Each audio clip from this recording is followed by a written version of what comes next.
بسم اللہ الرحمن الرحیم۔ عزیز طلبہ، عرف کے سلسلے کی گفتگو کتاب کے اعتبار سے مکمل ہوئی۔ کچھ گفتگو شیخ مصطفیٰ زرکا نے اپنی کتاب میں دوسری جگہ پر فرمائی ہے، کچھ اصول الفقہ الاسلامی میں شیخ وہبہ زحیلی صاحب نے فرمائی ہے۔ اسی طریقے سے نشر العرف حضرت علامہ شامی رحمۃ اللہ علیہ نے رسائل ابن عابدین میں اس رسالے کے اندر اس مسئلے کو ذکر کیا ہے۔ وہ چند باتیں آپ کے سامنے پیش کرنا چاہ رہا ہوں۔ اس سے پہلے بات واضح ہو چکی ہے کہ عرف عام شرعی کی من کل وجود مخالف ہو کہ اس سے نسخ کا ترک لازم آئے، اس کو رد کیا جائے گا۔ ابھی شرطیں بھی آپ سن چکے گزشتہ کل، اس میں بھی یہ بات آئی کہ عرف عام شریعت کی من کل الوجہ مخالف ہے، تو اس قسم کے عرفوں کا کوئی اعتبار نہیں ہے۔ جیسے عصر حاضر کی بہت ساری الحاد اور لادینیت والی اور معاملات اور معاشرات کے اندر اس قسم کی چیزیں جو رچ بس گئی ہے، کسی طریقے سے نسخ کا ترک اس میں لازم آ رہا ہے، اس لیے اس کو رد کر دیا جائے۔ لیکن اگر یہ من کل الوجہ مخالف نہیں ہے، اس طور پر کہ دلیل عام ہے اور بعض افراد کی مخالفت کرتا ہے، یا دلیل قیاسی ہے، تو عرف عام کا اعتبار ہوگا، کیونکہ عرف تخصیص کی صلاحیت رکھتا ہے اور اس کے ذریعے قیاس بھی چھوڑا جائے گا۔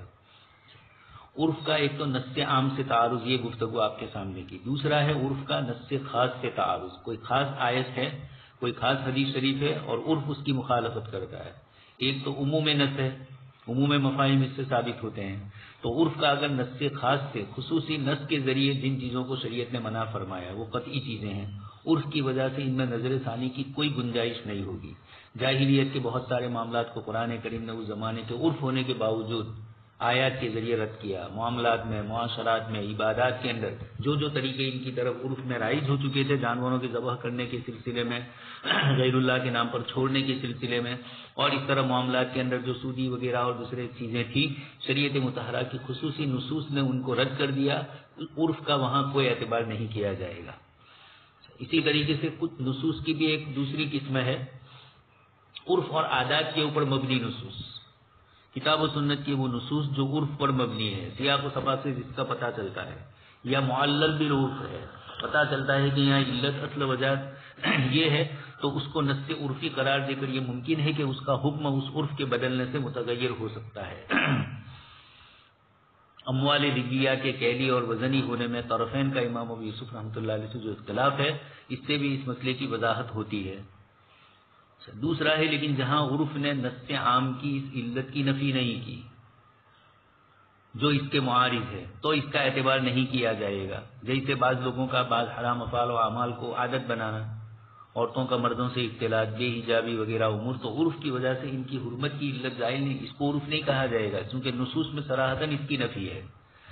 یہ تو وہ ہے نص کہ جو عرف کی بنیاد کے اوپر شریعت مطہرہ نے وہاں یہ حکم لگایا ہے، اور جب عرف بدل جائے گا تو یہ نص یہ نہیں کہا جائے گا کہ نص کو بدلا، بلکہ یہ کہا جائے گا کہ نص معلول بعلت تھی، وہ علت یہاں نہیں پائی گئی، جب پائی جائے گی، جن زمانوں میں پائی جائے گی، تو اس نص پر معلول بعلت ہونے کی وجہ سے اس وقت عمل کیا جائے گا۔ لیکن یہ چیزیں عرف کی بنیاد بنا کر ان کا اعتبار نہیں کیا جائے گا۔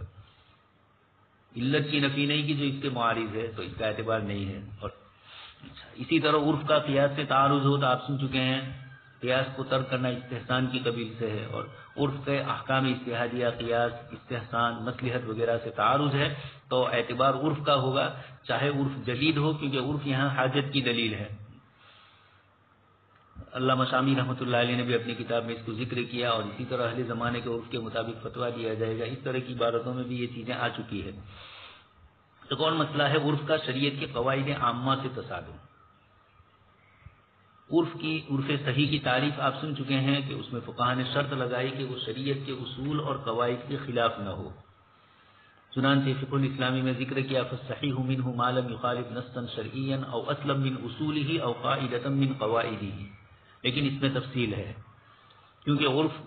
نص خاص کا تو معارض نہیں ہو سکتا ہے، البتہ نص عام کا معارض ہو تو اس موقع پر عرف عام سے نص کی تخصیص جائز ہوتی ہے،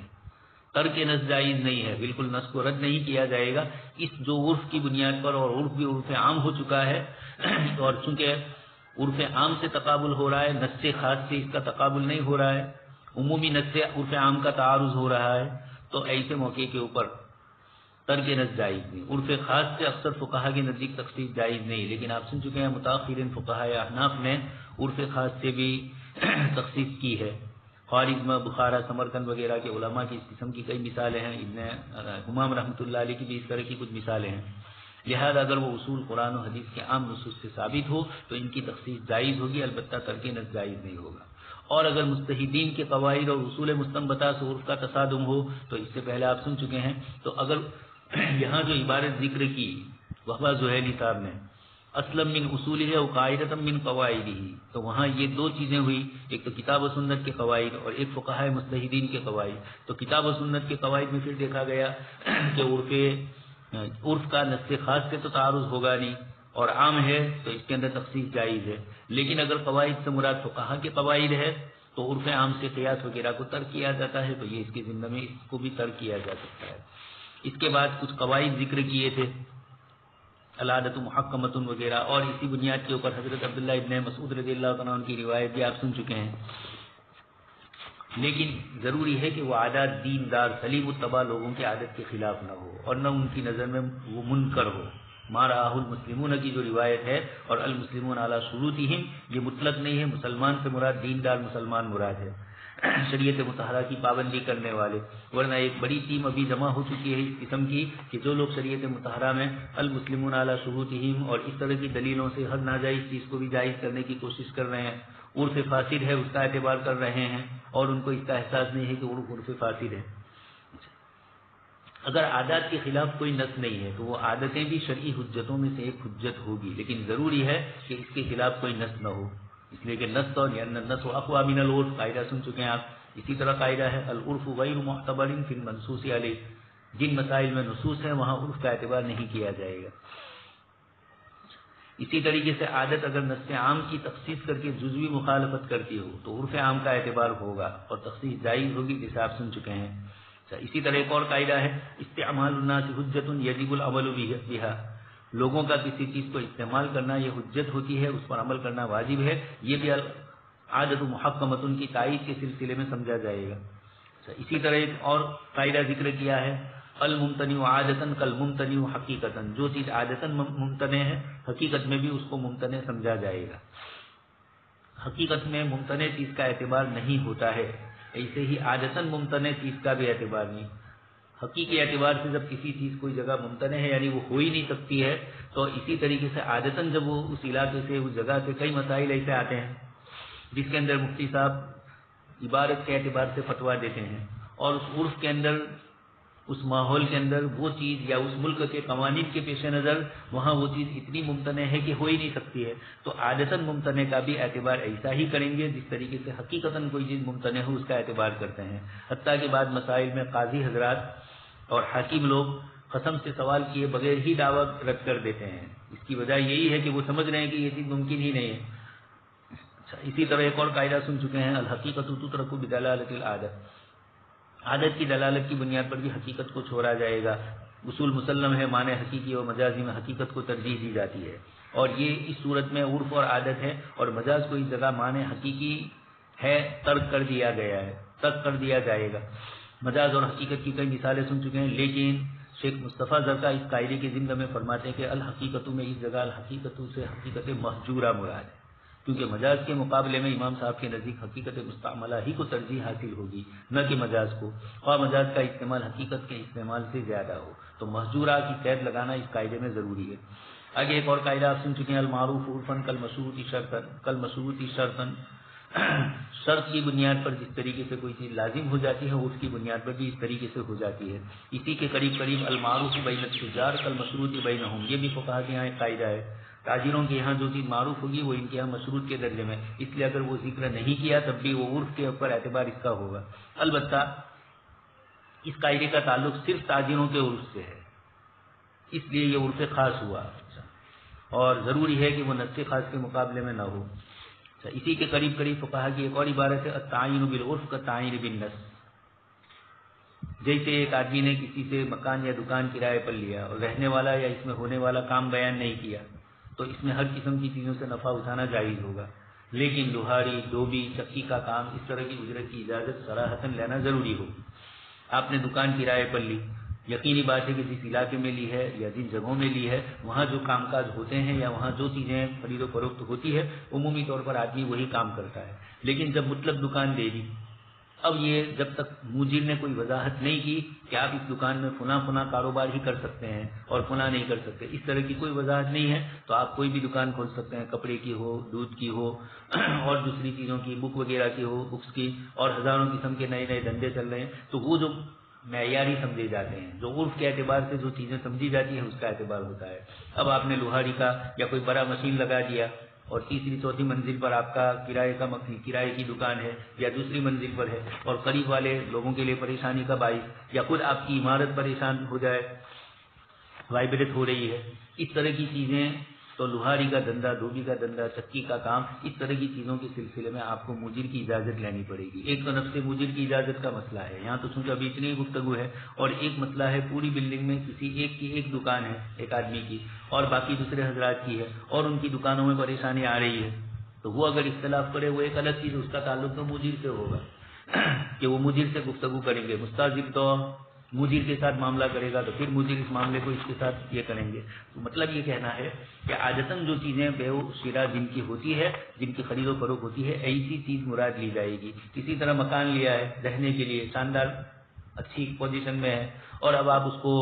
رہنے کے بجائے اسی میں آپ کہیں کوئی فیکٹری کھول دیں، کوئی مشینری لگا دیں اور یہ کہیں کہ آپ کو تو کرائے سے مطلب ہے، تو ایسا نہیں ہوتا ہے۔ عرف کی بنیاد کے اوپر جو چیزیں اس طرح کی ہوتی ہے، ورنہ پھر آدمی ہر چیز دوسروں کو ستانے والی یا مجیر کے مکان کو نقصان پہنچانے والی، یہ سب چیزوں کا لحاظ عرف کے اعتبار سے کرنا ہوگا۔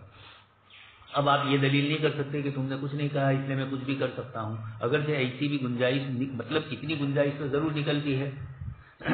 کہ بہت سی وہ جائز چیزیں ہیں جن کا استعمال اور جن کا کاروبار ہوتا ہے، ان میں سے کسی ایک کی آپ کو اجازت ملی، لیکن آپ اس میں مطلق اجازت سمجھ کر اس قسم کے تمام امور انجام دینا شروع کریں، اس کے مکان کی حیت ہی بدل جائے،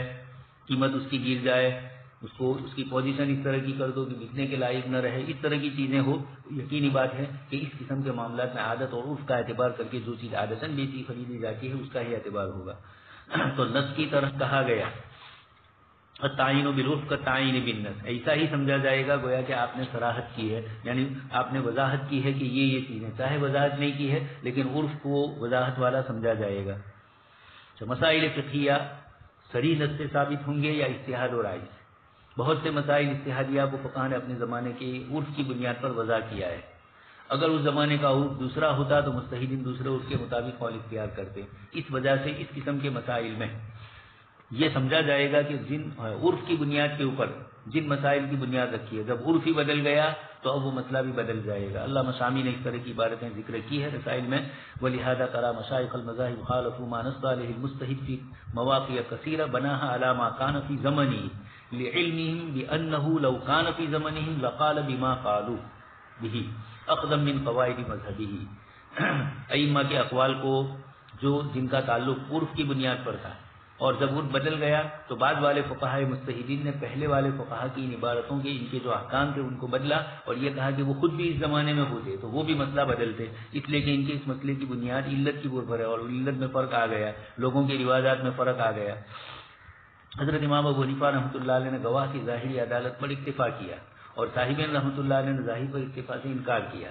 کیونکہ امام صاحب کا زمانہ غلبہ عدالت اور خیر القرون سے انتہائی قرب کا تھا۔ صاحبین کے زمانے میں کس معام ہوا اس کو میں پہلے عرض کر چکا ہوں کہ ایک بڑا مسئلہ یہ ہوا کہ حکومتیں بدلی، حکومت نہیں بدلتی، لوگوں کی سوچ و فکر میں تبدیلی آتی ہے، اور پھر بنی امیہ کی حکومت عربی حکومت کہی جاتی ہے، اور بنو عباس کی حکومت چاہے عربوں کی تھی لیکن چونکہ اجمیوں سے بدل لی تھی، ایرانیوں سے، اس لیے بہت ساری چیزوں کا دخل اس کے اندر حکومت میں آ چکا تھا۔ یہ بھی ایک بہت بڑا فرق ہے۔ اسی طریقے سے فتاویٰ کی کتابوں میں لکھا ہوا ہے، رسم المفتی میں بھی، کہ مفتی اور قاضی کے لیے عرف چھوڑ کر ظاہری مذہب پر فتویٰ دینا جائز نہیں ہے، جب عرف اس طرح کا عمومی ہو گیا ہے۔ جب نصوص میں تخصیص ہو سکتی ہے تو فقہاء کی عبارتوں میں کیوں نہیں ہو سکتی؟ ایک اور مسئلہ ہے ظاہر روایت کی مخالفت میں عرف عام اور عرف خاص، کیا ان میں کوئی فرق ہے؟ تو عمومی طور پر علماء نے فرمایا کہ ظاہری روایت کی مخالفت میں عرف عام ہو یا عرف خاص کوئی فرق نہیں، البتہ اس حیثیت سے فرق ہوگا کہ عرف عام کا تمام بلاد میں ثبوت ہوگا اور عرف خاص کا حکم صرف جن علاقوں میں یہ عرف چل رہا ہے اس کے مطابق ہی وہاں ظاہر روایت کی مخالفت ان کے لیے جائز ہوگی. دوسری جگہ جہاں عرف نہیں ہے ان کو ظاہر روایت کی عبارت پر اعتبار کرنا ہوگا. اسی طرح ایک اور مسئلہ آتا ہے عرف کی بنیاد پر دوسرے مسالک پر فتویٰ دینا، افتاء علی مذہب الغیر. یہ ایک مستقل مسئلہ ہے مفتیوں کے لیے، قاضیوں کے لیے. اس مسئلے کے اندر تھوڑی پوری کتاب ہم نے لکھی ہے دوسرا ائمہ کے مطلب پر فتویٰ دینے کے اصول و ضوابط. اس کے اندر اس بحث کو بھی ذکر کیا ہے اور مفتی محمد بخیت مصری رحمۃ اللہ علیہ کل جن کا ذکر آ چکا، نہایت اصول پر جن کی شرح ہے سلم الوصول شرح نہایت اصول، یہ جو کتاب ہے یا شرح نہایت اصول، اس کے اندر انہوں نے فتح القدیر کے حوالے سے بات لکھی ہے کہ مذہب کے انتقال کے مانعین نے، یعنی ایک مسلک سے دوسرا مسلک چھوڑنے اور دوسرا اختیار کرنا ایک کو چھوڑ کر، اس لیے منع کیا کہ لوگ مذاہب کی رخصتوں سے غلط فائدہ اٹھا کر اس کی پیروی نہ کریں. ابن حمام کی عبارت موجود ہے اس کتاب کے شروع میں، اور حضرت مفتی محمد شفیع صاحب رحمۃ اللہ علیہ نے بھی اس عبارت کو ذکر کیا ہے، اس لیے کہ لوگ رخصتوں سے غلط فائدہ اٹھا کر، جیسے میں نے آپ کو کہا کبھی بھی وضو ہی نہ کرنا پڑے. احناف کے مسلک پر وضو ٹوٹا ہے تو شوافی کے مسلک پر نہ ٹوٹا ہو، یا مالکیہ کے تو یہ کہے کہ میں نے مالکیہ کے مسلک پر عمل کیا. مالکی کے یہاں ٹوٹ رہا ہے یا شوافی کے یہاں وضو ٹوٹ رہا ہے تو آپ کہو کہ میں نے حنفی مذہب پر عمل کیا. اس طرح کاروبار کی چیزوں میں ایک امام کے یہاں ایک چیز ناجائز ہے، دوسرے امام کے یہاں جائز ہے. آپ نے اس مسئلے کے اندر محض اپنی سہولت کے لیے عمل کر لیا تو اس قسم کے مسائل نہیں. ہاں جہاں حرج ہے، تنگی ہے اور ائمہ نے وہاں افتاء علی مذہب الغیر کیا ہے اور کرنے کی بھی بہت ساری وجوہات، شرطیں وغیرہ ان سب کا لحاظ کیا ہو تو اعتبار ہوگا.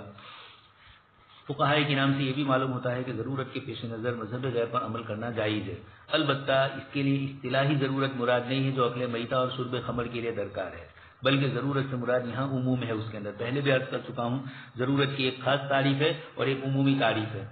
یہاں خاص تعریف مراد نہیں ہے اصطلاحی، بلکہ یہاں عمومی، یعنی یہاں جو تھوڑی زیادہ گنجائش رہے گی. احناف کی کتابوں میں اس طرح کی بہت ساری مثالیں موجود ہیں جس کے اندر وسیع مفہوم کا لحاظ کرتے ہوئے حاجت عامہ کو بھی ضرورت کے قائم مقام کیا گیا. علامہ ابن حمام رحمۃ اللہ علیہ نے استثناء کے مسئلے میں، آرڈر دے کر مال تیار کرنے کے مسئلے میں، دخول حمام میں، اسی طرح بیع الوفا، اس کا بھی ذکر آئے گا آگے، اس قسم کی چیزوں میں کیا ہے. اس لیے حضرت تھانوی رحمۃ اللہ علیہ نے الحیلۃ الناجزہ میں کچھ شرطیں ذکر کی، اس میں یہی شرط لگائی ہے کہ شرط اول یہ ہے کہ مذہب غیر پر عمل کرنا ضرورت شدیدہ کی بنیاد پر ہو، اتباع ہوا کے لیے نہ ہو. اور اس شرط پر علامہ ابن تیمیہ رحمۃ اللہ علیہ نے امت کا اجماع اور اتفاق نقل فرمایا. لیکن عوام کو خود اپنی رائے سے جس مسئلے میں چاہے ایسا کرنے کی اجازت نہیں. یہ بھی حضرت تھانوی رحمۃ اللہ علیہ نے ایک جگہ لکھا ہے. حضرت مفتی شفیع صاحب رحمۃ اللہ علیہ کی ایک عبارت آپ کو ذکر کرنا ضروری ہے. اس سے پہلے حضرت تھانوی کے حوالے سے کہہ چکا ہوں کہ حضرت گنگوہی رحمۃ اللہ علیہ نے حضرت تھانوی کو وصیت کی تھی اور حضرت تھانوی نے ہم سے فرمایا. مفتی شفیع صاحب فرماتے ہیں کہ آج کل معاملات پیچیدہ ہو گئے ہیں اور اس کی وجہ سے دیندار مسلمان تنگی کا شکار ہے. جملہ بھی حضرت کا دیکھ لیجیے. دیندار اس لیے کہا کہ بے دین لوگ تو مسئلے پر عمل ہی نہیں کرتے ہیں اور دیندار لوگوں کو شریعت پر بھی چلنا ہے، اپنے کاروبار کو بھی چلانا ہے. اب دونوں کی میں سے کسی ایک کی رعایت کرے تو دوسرا فوت ہو رہا ہے. ایک جگہ میں دنیا جا رہی ہے، ایک میں آخرت برباد ہو رہی ہے. تو ایسے مسئلے کے اندر پھر حضرت تھانوی رحمۃ اللہ علیہ نے فرمایا کہ اس لیے خاص طور پر بیع و شراء اور شرکت وغیرہ کے معاملات میں جہاں بلوہ عام ہے اور وہاں ائمہ اربعہ میں سے کسی امام کے مذہب میں عام لوگوں کے لیے گنجائش کا پہلو نکلتا ہو تو اس کو فتوے کے لیے اختیار کر لیا جائے. یہ تو حضرت تھانوی رحمۃ اللہ علیہ کی عبارت تھی. لیکن مفتی شفیع صاحب رحمۃ اللہ علیہ نے اس کے لیے ضروری شرطیں لازم قرار دی. پہلے تو فرمایا کہ واقعتاً مسلمانوں کی اجتماعی ضرورت متحقق ہو، محض تن آسانی کے لیے نہ ہو، اور اس کے لیے مفتی اکیلے فیصلہ نہ کرے، دوسرے اہل فتویٰ حضرات سے بھی مشورہ کر لے، تب جا کر دوسرے کسی امام کے مطلب پر فتویٰ دیا جا سکتا ہے. ضرورت متحققہ ہونا ضروری ہے. ایک مستفتی نے آپ سے مسئلہ پوچھا اور آپ اس کو یہ سمجھ گئے کہ اس مسئلے کی بنیاد پر یہ آدمی پریشان ہے تو آپ نے فتویٰ دے دیا، تو ایسا نہ ہو. ائمہ اربعہ سے خروج بھی نہ ہو. یہ بھی ایک مسئلہ آتا ہے. 4 صدی ہجری میں ائمہ مجتہدین نے ائمہ اربعہ پر اتفاق کر لیا کہ ان 4 ہی کے مطلب پر عمل کرنا ہوگا، اس لیے کہ ان کا مطلب عمومی ہو چکا تھا. ان کے شاگرد اور شاگردوں کے شاگردوں نے جزیات کا بھی ایک انبار لگا دیا تھا اور اس کے ساتھ مذہب کے اصول، قواعد وغیرہ منقح کر کے اس مذہب کو منظم شکل کے اندر پیش کر دیا تھا. یہ چیز حضرت امام بخاری رحمۃ اللہ علیہ کو، یحییٰ ابن معین کو، اسحاق ابن راہوی کو اور اسی طریقے سے امام اوزاعی وغیرہ دیگر حضرات کو میسر نہیں ہو سکی. ان کے چند اقوال تو کتابوں میں ملتے ہیں، لیکن متفق علیہ اقوال اور پورے مسائل شرعیہ میں تمام جگہ پر ان کی طرف سے رہنمائی ہو، ان کو یا تو شاگرد نہیں ملے، جیسے امام بخاری رحمۃ اللہ علیہ کا حال ہوا۔ امام ترمذی اور امام نسائی شاگرد تو ہوئے، لیکن یہ حضرات محدثین میں سے تھے، انہوں نے علم حدیث کے رجال وغیرہ کے سلسلے میں تو امام صاحب رحمۃ اللہ علیہ کی باتیں لی، لیکن فقہ البخاری اس کو ان حضرات نے نہیں اپنایا۔ اس کی وجہ یہی ہے کہ اس کو منقح شکل کے اندر وہ حضرات بھی خود پیش نہیں کر سکے، امام بخاری رحمۃ اللہ علیہ نے بھی صراحتاً پیش نہیں کیا تھا، یہ تو بعد میں ائمہ نے شروط بخاری اور اس طرح کی دوسری چیزوں کی تعین کرتے ہوئے اس سلسلے کے کچھ اصول اور ضابطے لکھے، اور اسی کی روشنی میں ہم نے امام بخاری رحمۃ اللہ علیہ کا طریقہ استدلال و استنباط لکھا۔ امام اوزاعی رحمۃ اللہ علیہ پر بھی مولانا رشید صاحب کا پورا ایک رسالہ ہے،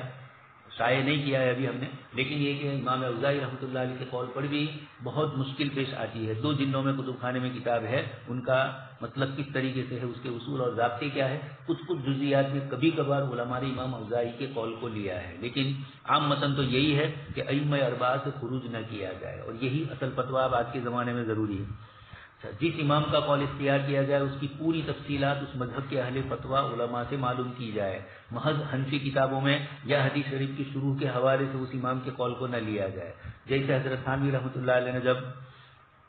مفقود الخبر کے مسئلے کے اندر امام مالک رحمۃ اللہ علیہ کے قول پر فتویٰ دیا تو مالکی مسلک میں اس کا تعلق قضا سے ہے، تو قضا کی جو اصول مالکی مسلک میں ہے، حضرت تھانوی رحمۃ اللہ نے ان تمام کو الحیلۃ الناجزہ میں جمع کیا، اور اس کی روشنی کے اندر اور اس کو جمع کرتے ہوئے مالکی علماء سے ان کے اقوال لیے گئے، سوال پوچھے گئے مالکی علماء سے۔ الحیلۃ الناجزہ اس کی عبارتیں دیکھیے، اور اس کے اندر حضرت تھانوی نے جن جن علماء سے سوالات کیے ہیں ان علماء تک آپ کی عبارتیں پہنچی، اور اس کی روشنی کے اندر ان علماء کے قول کو لے کر حضرت تھانوی نے مکمل احتیاط کے ساتھ، وہ آج کی اصطلاح میں کہا جائے کہ پورا اس مسئلے میں مالکی پیکیج کو لیا جائے، اس مسئلے کے جتنے متعلقات ہیں، جن جن چیزوں سے مفقود الخبر کے مسئلے کی بحث ہوتی ہے، ان تمام اصول اور ضابطے، قضا سے تعلق ہے تو قضا، اور اس کے علاوہ شہادات سے مسئلہ ہے تو شہادات کی کیا حیثیت ہے، اس طرح کی چیزیں لے کر مالکی مسلک کی مکمل چیز لی جائے، گڑبڑ نہ ہو۔ اجتہاد و تقلید حضرت قاری محمد طیب صاحب رحمۃ اللہ علیہ نے اس کے اندر اس کی وجوہات بہت اچھے انداز میں سمجھائی ہے۔ اسی طرح خود آپ کرتے ہیں دنیاوی لائن سے مختلف ڈاکٹروں کی دوائی لے کر مجموعہ کے یہ ڈاکٹر اس لائن میں اچھا ہے، اس میں اچھا ہے، اس میں اچھا ہے، تو اس کی ایک گولی لوں، اس کی گولی لوں، اس کی گولی لوں، اور اس طرح آپ اپنا علاج کرنے جائیں گے تو یقینی بات ہے ایک ڈاکٹر جب اس کی دوائی چلتی ہے تو دوسرے ڈاکٹر کی دوائی سے آپ کو روکتے ہیں کہ جب ہماری دوائی لینی ہے تو اس کا پیکیج الگ ہے، دوسرے کی لے رہے ہیں تو وہ الگ ہے، یا ایک ہی لائن کے ہیں اور بڑا ڈاکٹر ہے اس کے پاس گئے اور وہ سمجھدار اور عقل مند ہے، اس کے اندر کوئی اس طرح کی عصبیت ڈاکٹر ہی نہیں ہے، تو وہ یہ کرتا ہے کہ ان گولیوں میں سے فلاں تو لے سکتے ہیں اور فلاں نہیں لیں گے آپ، وہ اس طریقے سے اس کی وضاحت کرے گا۔ ایک شیخ کے پاس جائیں گے، وہ آپ کو دیکھ کر آپ کے مطابق وظیفہ طے کریں گے۔ اس طریقے سے ائمہ میں بھی یہ ہے، حضرت نے بہت تفصیل سے اس کو سمجھایا ہے۔ علامہ شامی رحمۃ اللہ علیہ ابن حمام کے بارے میں فرماتے ہیں کہ انہوں نے مذہب احناف سے خارج مذہب کے بعض اقوال کو قبول کیا ہے، لیکن ابن حمام نے اس کے لیے کچھ شرطیں متعین کی ہے اور انہی کی روشنی میں انہوں نے لیا ہے، اگرچہ صراحتاً وہاں نہیں لکھا ہے ان جزیات میں، لیکن دوسرے مقامات پر آپ نے اصول کے اندر ان چیزوں کو لکھا۔ اسی طرح 3 اشارے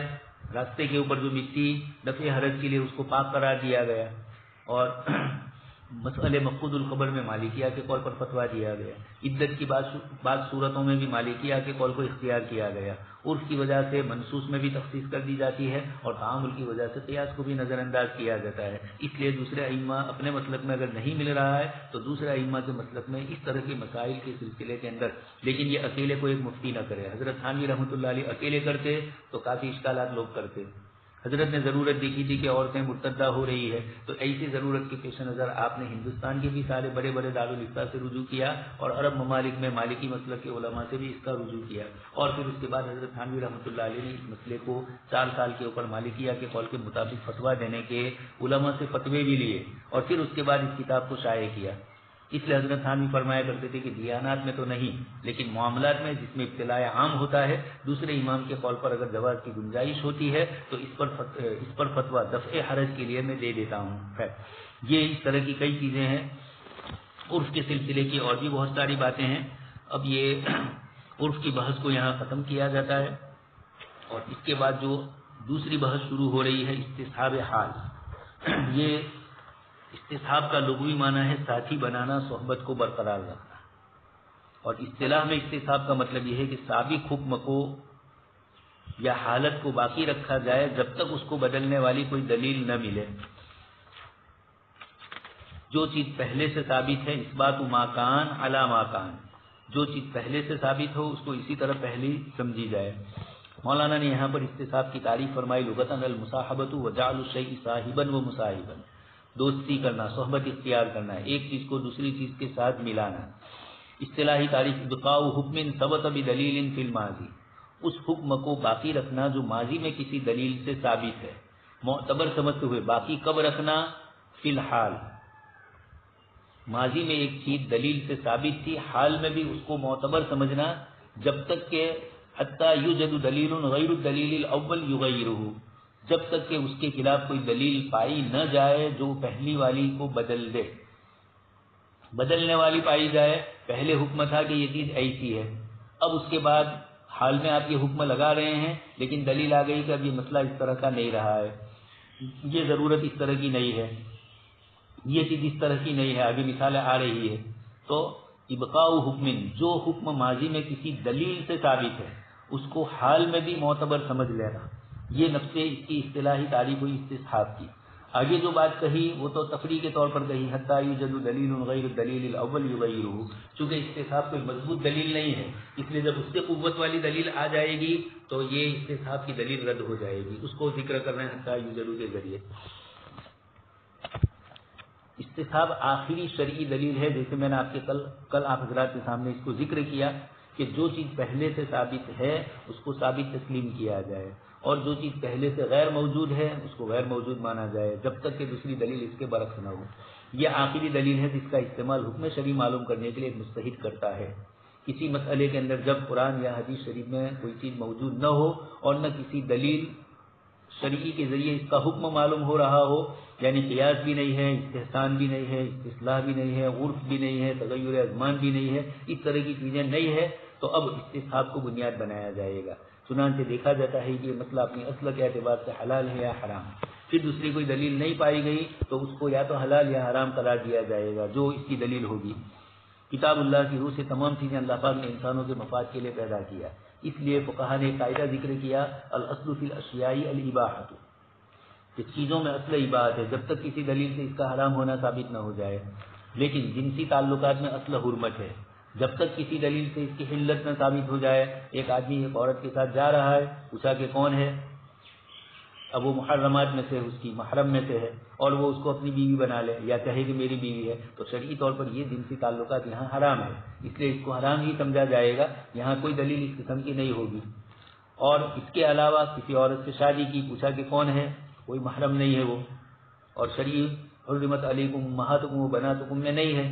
تو پھر والمحصنات من النساء الا ما ملکت ایمانکم، یہ عورتوں سے احل لکم ما وراء ذالکم، یہ ما وراء ہے، اس اعتبار سے اس کے ساتھ نکاح کرنا حلال ہوا. اس اصول کے پیش نظر جن مسائل کے بارے میں دلیل موجود نہیں ہے اور ان کو ان کے اصل حکم کو برقرار مانتے ہوئے مباح کہا گیا، آپ سن چکے ہیں تو کہا نے یہ جو الاصل فی الاشیاء الاباحہ فرمایا. احناف کے متعلق یہ مشہور ہو چکا ہے کہ احناف اس قاعدے کو نہیں مانتے، حالانکہ ایسا نہیں ہے، ہم اس قاعدے کو مطلق نہیں مانتے. امام بخاری کے استدلال پر گفتگو کرتے ہوئے ہم نے اس بحث کو ذکر کیا ہے استصحاب کے مسئلے میں بھی اور دوسرے مواقع پر بھی، کہ اس قسم کے جو اصول ہے اللہ پاک نے کتاب اللہ کی مختلف آیتوں میں فرمایا جعل لکم خلق لکم، اللہ پاک نے اپنے احسانات فرمائے، یہ کیا. 14ویں پارے کے اندر اللہ پاک کے انعامات، سورہ نحل پوری بڑی ہے جس کے اندر اللہ پاک نے اپنے انعامات کا ذکر کیا. اس کے علاوہ بھی اور کئی صورتوں میں اللہ پاک نے انعامات ذکر کیے، اس کو بھی گجراتی میں ہم نے مستقل انعامات خداوندی کی شکل میں ان انعامات کو بھی ذکر کیا، اللہ پاک کی جو نعمتیں ہیں، تاکہ تذکیر بھی ایام اللہ، تذکیر بھی آیات اللہ، اس طریقے سے سب کچھ چیزیں ہو جائے. تو استصحاب اس کو شافعیہ اور حنابلہ نے علی الاطلاق استعمال کیا ہے. اس کی مفقود کی مثال آپ سن چکے ہیں، زندہ انسان اگر غائب ہو جائے تو زندہ ہی تسلیم کیا جائے گا اور زندہ کے تمام احکام اس پر جاری ہوں گے، اس کی بیوی اس کے نکاح میں رہے گی، اس کی مال کی ملکیت بھی باقی رہے گی، وراثت دوسرا کوئی رشتہ دار مر گیا تو اس کو وراثت بھی ملے گی. وہ حضرات یہ کہتے ہیں. لیکن احناف اور مالکیہ نے استصحاب کو صرف دلیل دفع مانا ہے، دلیل اثبات نہیں مانا. اس لیے ہمارے یہاں اس کا مطلب ہے کہ غائب شخص کو زندہ ان معاملات میں سمجھا جائے گا کہ اس کی بیوی پر زوجیت اور اس کے سامانوں کی ملکیت برقرار رہے گی، دوسرے کا حق اس کے مال پر نہیں ہوگا، لہذا اس کو کسی اور سے وراثت نہیں ملے گی کیونکہ استصحاب دلیل قاصر ہے، کمزور دلیل ہے۔ اسی طرح بیوی بھی جب 4 سال والا مسئلہ آئے گا اور بیوی یہ کہے گی کہ جب میرا شوہر کہیں بھی اس کا اتا پتہ نہیں ہے تو آپ مجھے اس سے علیحدہ کیجیے، تو قاضی ان تمام حالات کو دیکھنے کی روشنی کے اندر پھر اس کے بعد فتویٰ دے گا۔ اگر گہرائی سے دیکھا جائے تو استصحاب کوئی مستقل دلیل نہیں ہے بلکہ ایک واضح عقلی تقاضا ہے کہ جو چیز پہلے جس حال میں تھی اس کو اسی حال میں برقرار سمجھا جائے یا مانا جائے جب تک اس کے خلاف کوئی دلیل نہ پائی جائے۔ تمام اشیاء میں اصل اباحت ہے، اس لیے جب آپ سے کوئی چیز پوچھی جائے اور اس کے سلسلے کی حرمت کتاب و سنت میں نہیں آئی ہے تو پھر آپ اس مسئلے میں غور فکر کر کے کہیں گے کہ بھئی یہ چیز مباح ہے، اس لیے کہ اللہ پاک نے فرمایا کہ ہم نے تمہارے لیے فلاں فلاں جانور حلال کیے، قل لا اجد ما اوحی الی محرما علی طاعم یطعمہ الا یکون میتۃ او دما مسفوحا او لحم خنزیر، ان کا استثناء کیا، اور بھی دوسری چیزوں کا استثناء کتاب اللہ کی دوسری آیات اور احادیث مبارکہ کی تشریح سے ہو جائے اور وہاں حرمت غلیظہ ہو گئی تو یقینی بات ہے ایک تو مکروہات ہے، گوہ کا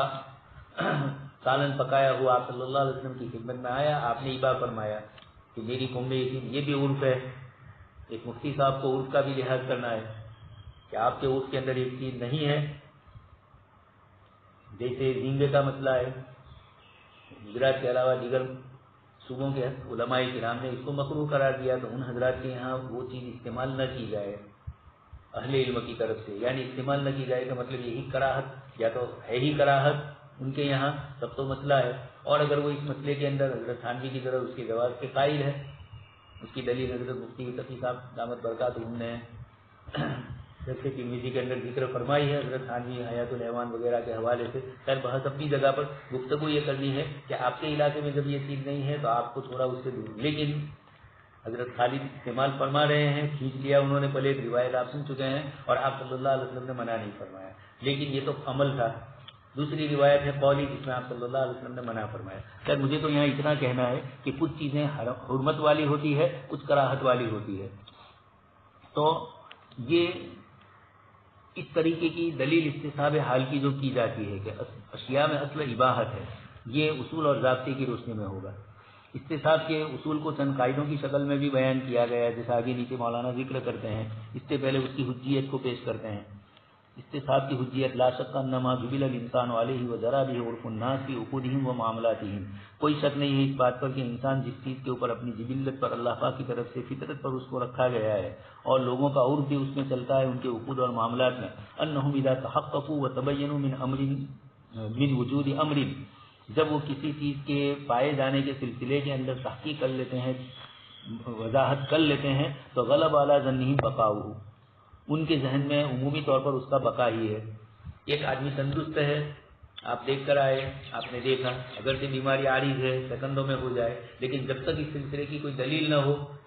آج کل بہت سے لوگوں کے متعلق غلط افواہیں لوگ پھیلا دیتے ہیں، کبھی نام کا اشتباہ یا کبھی ایسے ہی بغیر تحقیق کے چلا دیتے ہیں، تو اس قسم کی چیزوں کو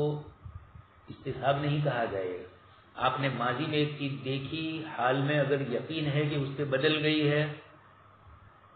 تو یقینی بات ہے کہ جب بدل گئی، دلیل آ گئی ہے تو اب استصحاب باقی نہیں رہے گا، اب یہ بعد والی جو دلیل قوی ہے اس کا اعتبار کیا جائے گا۔ لیکن روزانہ سیکنڈوں میں منٹوں میں کسی چیز کے متعلق آپ ماضی اور حال کا تیقن نہیں کر رہے ہیں، ماضی ہی کا اعتبار عموماً کرتے ہیں، آپ کو معلوم نہیں ہے، اور اگر کسی نے کوئی چیز آ کر خبر دی تو آپ پوچھتے ہیں کہ نہیں یہ چیز تو ایسی تھی، مجھے معلوم نہیں کہ ایسی ہو گئی، کتنا اب ایسی ہو گئی، تو اب ایسی ہو گئی والی دلیل پختہ آ گئی تو پہلے والی دلیل رکھ، لیکن جب تک اس طرح کی کوئی دلیل نہیں ہے وہاں تک ماضی ہی پر انسان اعتبار کرتا ہے، عمومی طور پر غلبہ گمان اس کے بقا کا ہی ہوتا ہے، حتی یثبت لہم عدمہ بدلیل، اس کا عدم کسی دلیل سے ثابت ہو جائے تو پھر پہلے والی چیز کو رد کریں گے۔ ایک آدمی کہے کہ میں دیکھ کر آیا ہوں، ایک صاحب نیک اور دیندار تھے، اب ایک آدمی نے کہا کہ وہ نماز نہیں پڑھ رہے ہیں، وہ بے دین ہو گئے ہیں، آپ کہیں گے کہ نہیں ایسا نہیں ہے، ہم نے ان کو دیندار دیکھا تھا، کہا وہ آپ نے دیکھا تھا تب، اور اب ان کا حال بدل گیا ہے، اب حال بدل گیا، یہ دلیل آ گئی تو اب اس کے ساتھ قابل اعتبار نہیں، اس لیے کہ اب یہ نئی دلیل آ گئی، اب ابقاء و ما کان علی ما کان نہیں ہوگا، اب یہ نیا جو ابقاء ہے، جو نیا دیکھا اس کا اعتبار، پھر تھوڑے دنوں کے بعد اللہ پاک توفیق دے اور درست ہو گیا تو پھر آپ کہیں گے کہ یہ وقتی طور پر عارضہ لاحق ہوا تھا، پھر اللہ پاک نے ان کو دین کے اوپر پہنچا دیا، تو اب یہ پہلے والا رد ہوگا، بیچ والا۔ تو اس طریقے سے ہوتا ہے. اس لیے انسان ماضی کے احوال کا اعتبار عموماً کر لیتا ہے، اس لیے کہ وہ چیز تحقیق سے ثابت ہے، اور اس کے خلاف جب تک تحقیق نہیں ہوئی وہاں تک پہلے والی چیز برقرار رہی. اس عقلی بھی تقاضا ہے، جیسے میں نے آپ کو ابھی کہا کہ استصحاب کوئی دلیل نہیں ہے، واضح عقلی تقاضا ہے. اذا تحقق من عدم وجود امر غلب على ظنی وعدم بقائی، اسی طرح جب کسی چیز کے نہ پائے جانے کا تحقق ہو گیا تو حتیٰ اس کو تو دلیل معتد به وجودہ، جب تک وہ دلیل نہیں آئے گی جو اس کے وجود کے متعلق ہو، پہلے والی چیز سمجھ کر اس کی نفی ہی ہوگی. تو اس بات ہے وہ نفی میں تبدیل نہیں ہوگا جب تک کوئی دلیل قوی نہیں ہے، نفی ہے وہ اس بات میں نہیں بدلے گی جب تک کوئی دلیل اس کے سلسلے کی نہ آئے. ولہذا لا یزال الفقہاء، اسی لیے فقہاء کرام برابر نسبت کرتے ہیں اس کی طرف، استصحاب کی طرف، جب کوئی دلیل اس کے لیے نہیں پائی جاتی ہے. اذا لم یجدوا دلیلا آخر، اس نئے پیش آمدہ مسئلے میں جب کوئی دلیل نہیں ہوتی فقہا کے پاس تو یہ کہہ دیتے ہیں کہ اس کو استصحاب حال کی بنیاد پر مانا گیا، لیکن مطلق استصحاب حال کو پختہ دلیل نہیں، اس لیے احناف نے اس کو اپنے حق پہ وصول کرنے کے لیے تو مانی، دوسرے کے حق کو ثابت کرنے کے لیے، دوسرے کے اوپر کوئی چیز لازم کرنے کے لیے دلیل کے طور پر نہیں مانا.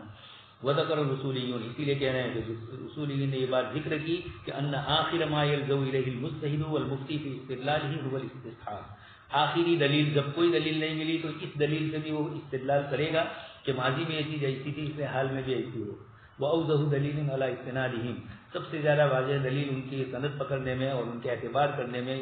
استصحاب کا بنا قواعد کلیۃ من الفقہ، فقہ میں بہت سارے قواعد اس سلسلے کے وضع کیے گئے جو ثابت ہے علماء کے درمیان استدلال اور استنباط کے بیان میں. یعنی جب استدلال اور استنباط کی دلیلیں ذکر کی جاتی ہے تو استصحاب کے سلسلے کے چند اصول بھی ذکر کیے جاتے ہیں. انہی میں سے وہ بیان المسائل، مسائل بیان کرتے وقت انہی میں سے الاصل بقاء ما کان علی ما کان،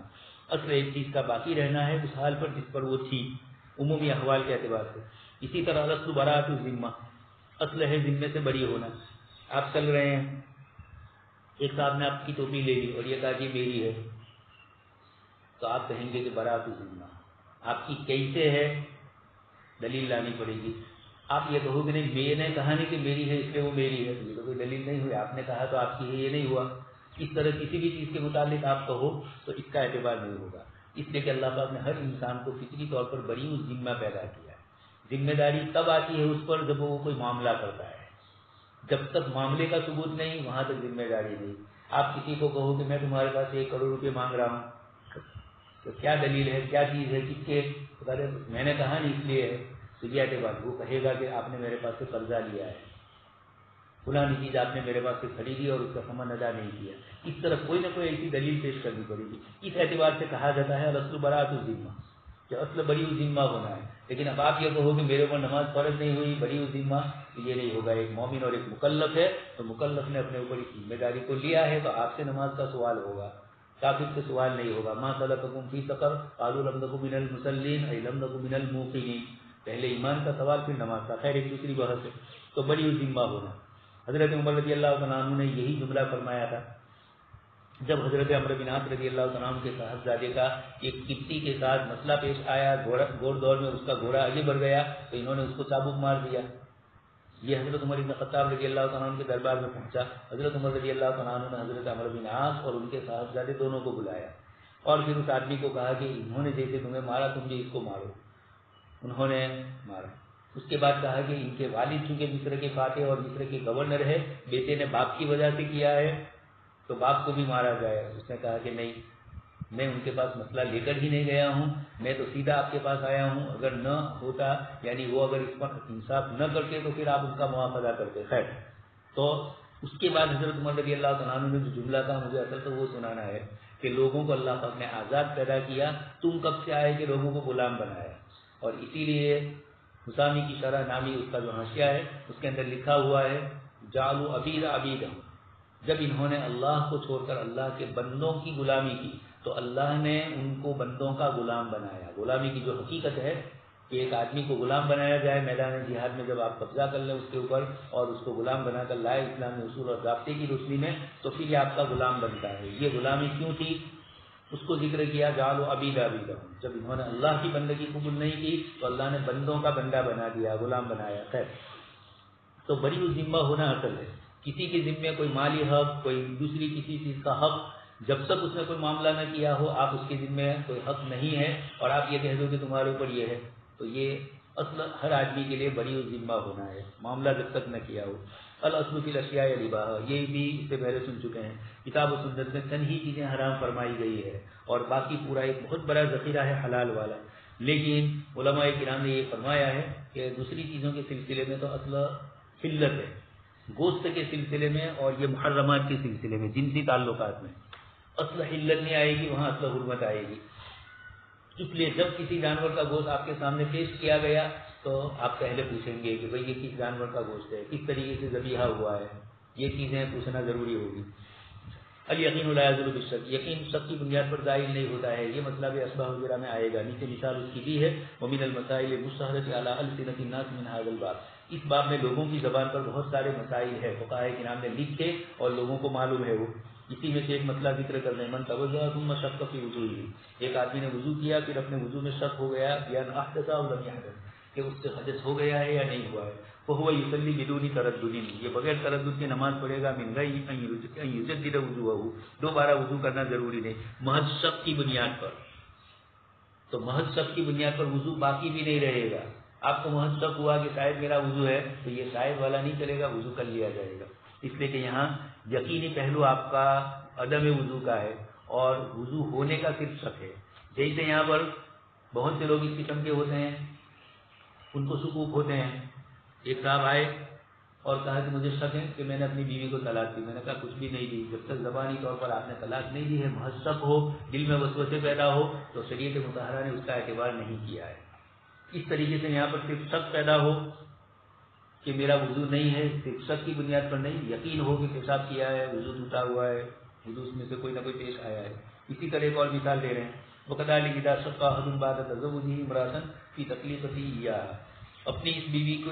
ایک آدمی نے ایک عورت سے نکاح کیا اور نکاح کرنے کے بعد اب طلاق میں شک ہو رہا ہے کہ میں نے شاید اس کو طلاق دیا، فَلَا مَحَالَةَ تَحِلُّ لَهُ، اس کے لیے حلال ہی رہے گی، حرام نہیں ہوگی، لِأَجْلِ هَذَا الشَّكِّ، محض اس شک کی بنیاد پر۔ ہاں اگر دی ہے صراحتاً،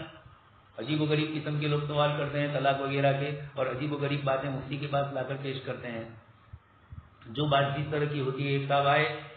اور یہ کہا کہ مجھے شک ہے کہ میں نے میری بیوی کو 3 طلاق دی ہے یا 2 دی ہے یا 3 دی ہے، اس کا شک ہے۔ وہ آئے، میں نے ان کو کہا، ادھر ادھر سے پتہ یہ لگ رہا تھا کہ یہ مفتی صاحب خود بنے ہوئے ہوتے ہیں، سارے مسائل جانتے ہیں، اس لیے نوجوان فضلاء سے یہ بھی گزارش کروں گا مفتی حضرات سے کہ جب آپ کے پاس کوئی مسئلہ پوچھنے آئے تو آپ یہ مت سمجھنا کہ یہ تو جاہل ہے، اس کو معلوم نہیں، اس سے حکم ٹھاک کر دوں میں، ایسا نہیں چلے گا، ویسے بھی جائز نہیں ہے شریعتی بات سے، اور کبھی کبھی جان چھڑانے کے لیے آپ کوئی بات کہہ دو تو ایسا مت سمجھو، یہ کئی جگہ پر پوچھ کر آتا ہے، اس لیے آپ سے زیادہ جزیات اس کو مستحضر ہوتے ہیں، اس لیے کہ حضرت مبتلا بھی ہے، ایک ایک جزیہ ان کو یاد ہوتا ہے، اور پھر اس کے بعد اگر آپ سے سہو ہو گیا تو فوراً کہے گا کہ ایسا نہیں ہے ایسا ہے۔ تو اس لیے اپنے آپ کو استعداد والا رکھنا ہے، مسائل جزیہ خارجی اوقات میں بھی پڑھتے رہنا ہے، اصول اور قواعد تو ہے ہی، لیکن مسائل جزیہ، شامی عالمگیری، بدائع وغیرہ کی عبارتیں، مقصود وغیرہ کی عبارتیں بھی پڑھنی ہے تاکہ آپ کے سامنے مسائل کا استحضار ہو، کتنے مسائل یاد ہو۔ اس کے بعد مفتی مہدی حسن صاحب فتویٰ دیتے تھے، مفتی سید محمود الحسن صاحب بھی زندگی جنہوں نے کھپا دی، اس کے باوجود جب جزیہ پوچھا جاتا ہے تو ایک دم سے غور و فکر کرتے ہیں، کتابیں دیکھتے ہیں اور پھر اس کے بعد فتویٰ دیتے ہیں۔ خیر، یہاں اسی طرح وقت ورد فی الحدیث عن النبی صلی اللہ علیہ وسلم، حدیث شریف سے بھی الاصل بقاء ما کان علی ما کان کا کچھ پتہ چلتا ہے، یا الیقین لا یزول بالشک کا پتہ چلتا ہے۔ اذا وجد احدکم فی بطنہ شیئا، جب تم میں سے کوئی اپنے پیٹ کے اندر کوئی چیز محسوس کرے اور اس پر دشوار ہو گیا، اخرج منہ شیء ام لا، خروج ہوئی ہے یا نہیں، صرف شک ہوا ہے تو فلا یخرجن من المسجد، مسجد سے نہ نکلے، ورنہ ایک مولانا لطیفہ سنا دیتے کہ ایک امام صاحب نے سجدہ سہو کیا، نماز کے بعد کسی نے پوچھا کہ حضرت کیا ہوا، فرمایا کہ تھوڑی سی خارج ہو گئی تھی۔ تو ایسے مسائل جاننا ضروری ہے، ہمارے طلبہ فارغ ہو جاتے ہیں لیکن فرائض مستحضر نہیں ہوتے ہیں کہ نماز میں کتنے فرض ہیں، نماز کے واجبات کتنے ہیں، سنتیں کتنی ہیں، واجب اور سنت کے درمیان بھی فرق محسوس نہیں ہوتا، اور اس بنیاد پر کبھی سجدہ سہو کر لیتے ہیں، حالانکہ وہاں سجدہ سہو کی ضرورت نہیں، یا واجب چھوٹ گیا لیکن پتہ نہیں ہے کہ یہ واجب ہے، سنت سمجھ کر نماز پڑھا لی، اس طرح کی جو چیزیں ہوتی ہے اس کے پیش نظر ضروری ہے کہ مسائل شریعہ کا استحضار ہم رکھیں. تو خیر یہاں پر اس کو شک صرف ہوا ہے تو مسجد سے نہ نکلے، مراد یہ کہ نماز نہ منقطع کرے جب تک کہ آواز سنے یا یزید ریحن ہوا محسوس کر لے. وہ یا تو زور سے آواز آئی جو کان تک پہنچی، یا یہ کہ اس کو خود معلوم ہے، اس کا علم ہے. ای حتی یتیقن بخروج شیء بسماع صوت خارج او بوجدان ریحہ، بدبو محسوس ہوئی یا آواز اس کو محسوس ہو گئی. یقینی کیفیت مطلب کہنا آپ صلی اللہ علیہ وسلم چاہتے ہیں تو یقینی چیزیں شکوک کی بنیاد پر رد نہیں ہوتی. یہ بھی گویا کہ ماضی میں ایک چیز تھی، جب تک کوئی دلیل نہ ہو اس کو رد نہیں کیا جائے گا. ماضی میں کوئی چیز نہیں تھی، جب تک دلیل نہ ہو وہاں تک اس کا اثبات نہیں کیا جائے گا. وهذا الحديث ومثله يعد ويعتبر اصلا ومستندا لحجه الاستحسان. یہ حدیث شریف اور اس طرح کی دوسری جو دلیلیں ہیں یہ استصحاب کی دلیل کے لیے علماء کرام نے اس کو ذکر کیا ہے. اب تھوڑا یہ سمجھیے کہ استصحاب کی ضرورت احناف کو کیوں کم پیش آئی اور دیگر ائمہ کو، خاص کر کے امام شافعی رحمۃ اللہ علیہ، امام بخاری رحمۃ اللہ علیہ. امام بخاری کے طریقہ استدلال میں ہم نے مستقل امام بخاری رحمۃ اللہ علیہ کے استصحاب حال اور برات اصلیہ اس کی کئی مثالیں، پھر امام بخاری رحمۃ اللہ علیہ نے استصحاب کی اصل تکالیف شریعہ سے برات ذمہ کی جو مثالیں پیش کی اس کو بھی ذکر کیا ہے. اسی طریقے سے اشیاء میں اصل اباحت ہے، معاملات میں استصحاب کی مثالیں جائز ہونے کے سلسلے کی امام بخاری کے یہاں کیا ہے. استصحاب کے جواز پر عقل و شرع کی دلیلیں بھی امام بخاری رحمۃ اللہ علیہ نے ذکر کی ہے. استصحاب وصف، چونکہ استصحاب کی کئی قسمیں علماء کرام نے ذکر کی ہے. کچھ حضرات نے تو اتنی تفصیلی ذکر کی، چونکہ احناف کے یہاں اس کا اتنا اعتبار نہیں ہے اس لیے ہم اس کو ذکر نہیں کرتے. 15-20 تقسیمات کی ہے استصحاب کے سلسلے کی، عجیب و غریب اس کی تقسیم کی ہے. لیکن عمومی طور پر استصحاب کی 4 قسمیں ہی علماء کے درمیان مشہور ہے. استصحاب حکم العقل، عقل کے حکم کا استصحاب. جیسے ہماری عقل یہ کہہ رہی ہے کہ کتاب اللہ نے جب 5 نمازیں فرض کی تو اب کوئی یہ کہے کہ 6 پڑھ لی تو کیا حرج ہے. تو یہ استصحاب حکم العقل ہے، شریعت کا بھی ہے اور عقل بھی کہہ رہی شریعت نے 5 فرض کی تو عقل کہہ رہی کہ اب 6 فرض نہیں ہے. اسی طریقے سے شریعت نے رمضان کے روزے واجب کیے، اب ایک آدمی شوال کے روزے واجب کرے، فرض کرے اور یہ کہے کہ شوال کے روزے فرض ہے تو یہ عقل اس کا انکار کرتی ہے، اس لیے کہ شوال کے روزے کی فرضیت کے لیے کوئی دلیل نہیں ہے اور رمضان کے روزے کی وجوب کے لیے دلیل ہے، فرضیت کے لیے دلیل ہے. تو عقل یہ تقاضا کرتی ہے کہ یہ اتنا ہی شریعت نے فرمایا تو باقی دوسرا جو ہے وہ شریعت نے جب نہیں فرمایا تو یہ ضروری نہیں ہے، لیکن شریعت جانتا بھی ہو. اسی طریقے سے ایک اور مثال دی جاتی ہے استصحاب حکم الشرع، شریعت کے حکم کے اوپر استصحاب. جیسے ابھی جو میں نے آپ کے سامنے مثال پیش کی شک والی، یہی علماء اس کو پیش کرتے ہیں کہ وضو باقی رہے گا. شریعت کا حکم یہ ہے کہ جب تک اس طرح کی چیز نہیں ہے وہاں تک وضو نہیں ٹوٹتا ہے. اسی طریقے سے 2 آدمیوں میں، مرد اور عورت میں نکاح ہوا، اب اس کے بعد ہم نے نکاح دیکھا سنا اور جب تک کوئی دلیل ہمارے پاس نہیں ہے نکاح ٹوٹنے کی، طلاق کی، وہاں تک ان کے درمیان زوجیت کو باقی ہی سمجھا جائے گا. میاں بیوی بھی محض شک کی بنیاد کے اوپر ایک دوسرے سے علیحدہ نہیں ہوں گے جب تک کہ صریح الفاظ کے ساتھ یا کنایہ کے جو مفاہیم ہے اس کے اعتبار سے طلاقات نہیں دی ہے. اسی طرح ثبوت ملکیت،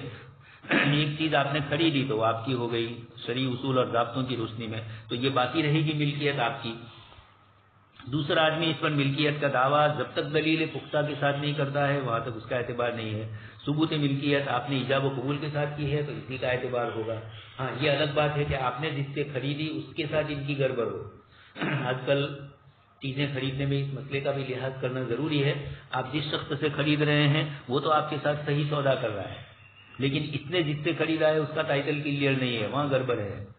اور اس نے یہ کاغذات وغیرہ نہیں بتلائے یا کچھ گڑبڑ کر دی، چیٹنگ کر لی، یا ایک لوگ خریدنے کے اندر پیچھے نہ رہ جائیں اس بنیاد کے اوپر جلدی سے سودا کر لیتے ہیں اور بعد میں پھر ٹائٹل وغیرہ کی چکر میں پڑتے ہیں، فکر کرتے ہیں اور پھر اس کے بعد گڑبڑ میں مبتلا ہوتے ہیں. یہ ایک الگ چیز ہے. اچھا، اسی طریقے سے استصحاب الاجماع، اجماع سے یہاں فقہائے کرام کا اجماع مراد ہے، عوام الناس کا ہے. مثال دی جاتی ہے، ایک تیمم کرنے والا نماز کے درمیان میں پانی دیکھے گا تو صرف پانی دیکھنے سے اس کی نماز ثابت نہیں ہوگی اور وضو اس کا ختم نہیں ہوگا، قدرت ہونا ضروری ہے. مثال آپ سن چکے ہیں نور الہدیٰ وغیرہ میں، الفقہ المیسر وغیرہ میں، کہ ایک آدمی ٹرین میں سفر کر رہا ہے اور ٹرین میں پانی بالکل نہیں ہے وضو کرنے کے لیے. اب اس نے تیمم کیا، اب وہ دریائے نرمدا پر سے گزرے کہ دریائے گنگا سے گزرے کوئی فرق پڑنے والا نہیں ہے، برہم پترا جیسی بڑی ندی سے گزرے، اس لیے کہ یہ تو وہاں سے مرور ہو رہا ہے، پانی پر قدرت اس کو نہیں ہے، ہوتی تو اندر ہی ٹرین میں ہی ہوتی. تو اب یہ نماز جاری رکھی جائے گی، اس سے وضو نہیں ٹوٹتا ہے. اسی طریقے سے استصحاب المقلوب، یہ بھی کچھ حضرات نے مثالاً پیش کیا ہے. مثلا کوئی سکہ ہمارے پاس آیا، اس رائج سکوں کو دیکھ کر یہ حکم لگا دینا کہ عہد رسالت میں بھی ایسا بہت کچھ چلتا ہے. سکہ کوئی بھی لے لیا، کہا کہ حضرت عمر کے زمانے کا سکہ ہے. کتابوں میں بھی